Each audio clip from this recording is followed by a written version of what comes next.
Hey Push, welcome to Module 10. Today is April 29th. So on Monday, you reviewed period 6 by finishing up that DBQ. You also previewed period 5, and you made your study guide for period 5. And so now today, just like we did last week, you're going to actually look at some period 5 prompts.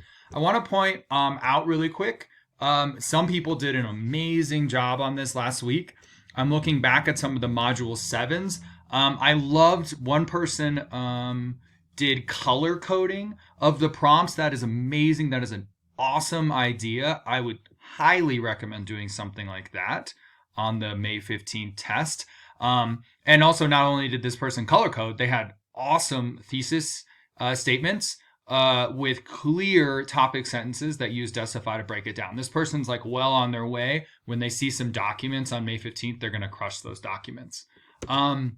Another person, again, doing a really solid job here of writing a clear thesis. And they had just right there 5 SFIs, and all of it made sense. I really liked how this person said, okay, technology, okay, one part is about railroads, the other part is about cities. That totally makes sense. And then finally, this last person here, they were able to do this idea of like literature and movements, and they did this last week. I think the one thing here, I'd say movements is a bit vague. And I think what they mean is civil rights movements. So we're talking about immigrants, we're talking about the NAACP, we're talking about fighting Jim Crow laws. So I think this person's close. They also mentioned the Great Migration, but that doesn't really happen till period 7. The other part of their thesis, though, is great when they talk about literature, because I love how they used How the Other Half Lives and The Jungle. Both of those totally make sense of like responding through literature. So you guys did a really good job on this assignment last week. So I'm not going to spend a ton of time breaking down prompts this week. I'm just going to try to go through it fairly quickly since I know that you guys know how to do this and you can do a really good job with this one. So I could tell based on last week that people were doing a really good job of using their SFI sheets. And they were doing a really good job of using their study guides, and they're putting the two together to write a thesis for each of the prompts and to write those clear topic sentences. So for this week, guys, just keep in mind you're going to be using that SFI sheet. It's going to be Unit 4, which is period 5. And you're going to be using that study guide. And then you will need to dip into the edge of your Unit 3 SFI sheet, which is period 4. 1800 to 1848, and that's because the two periods kind of intersect, as you saw in the do now. So I look at this question. Okay, this is at the edge of period 5, 1865 to 1877, and it's continuity and change, the extent to which Reconstruction signified a shift. So I am going to be saying extent to which. So that always tells me I'm going to be saying it was a lot, it was a little bit, it was somewhere in between.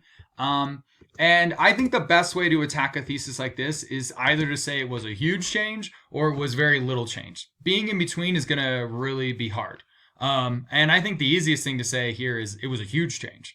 So Reconstruction represented a huge change in American society and politics because African Americans now had access to civil rights and so that would be kind of the society part, and now had access to voting. However, this huge change came with some limits by the end of the 1870s. So basically, we actually broke down a question exactly like this in class, which is basically just that like Reconstruction was a huge deal. And we talked about whether you saw it as a failure or a success. And you can kind of emphasize more of the success part or more of the failure part. Here, what I'm going to do is emphasize more of the success part and then do the failure part in the second topic sentence. But it's up to you. You could mention more of the failure part and then go down to a little bit of the success part. So topic sentence 1. So you could say here, radical Republicans is always a good term that we can use. Radical Republicans wanted to punish the South and reward the bravery of African Americans during the Civil War after the war was over. They ended slavery through the 13th Amendment,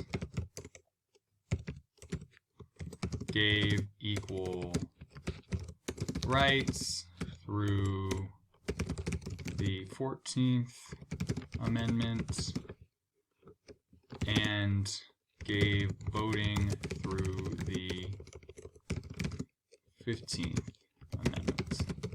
Additionally, through the Reconstruction Acts, they kept soldiers in the South to make sure that this revolution in society and politics did not go back to the way it was before. Okay, so that's just like my really simple kind of like most basic explanation of what happened during Reconstruction. On the positive side, there's other, ways I could describe this.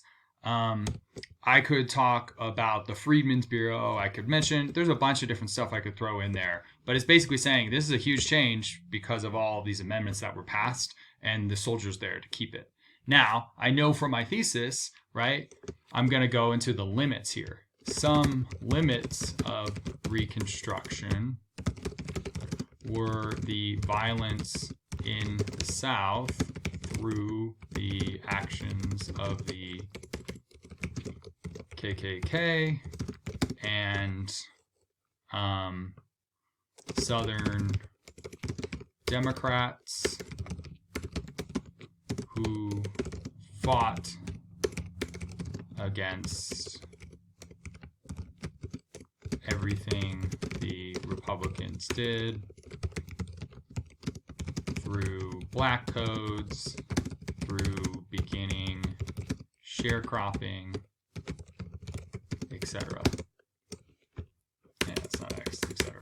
Sucks. Okay. They succeeded in getting the troops out of the South in the Compromise of 1877. Boom. All right. Rock and roll. So you can see here, guys, I have 1, 2, 3, 4, 5, 6, 7, 8, 9 SFIs here. If you look up at the assignment, you only need to have 5 per. All right. And I saw again in your examples from the last week that most people are doing 5. More is better. It's going to prepare you more. So that's what you're going to do for question 2. And then question 3 and 4, again, you're going to need to go back a little bit before. So like in the 1820s, 1830s, 1840s, to explain what happened right before our period 5, what we're looking at here, and then how things changed or stayed the same. We're using exact same historical thinking skill for all of the questions here. All right. And then once you get down here to the mastery check, you were done. You're just going to turn this module in. All right. Thanks, guys. Bye.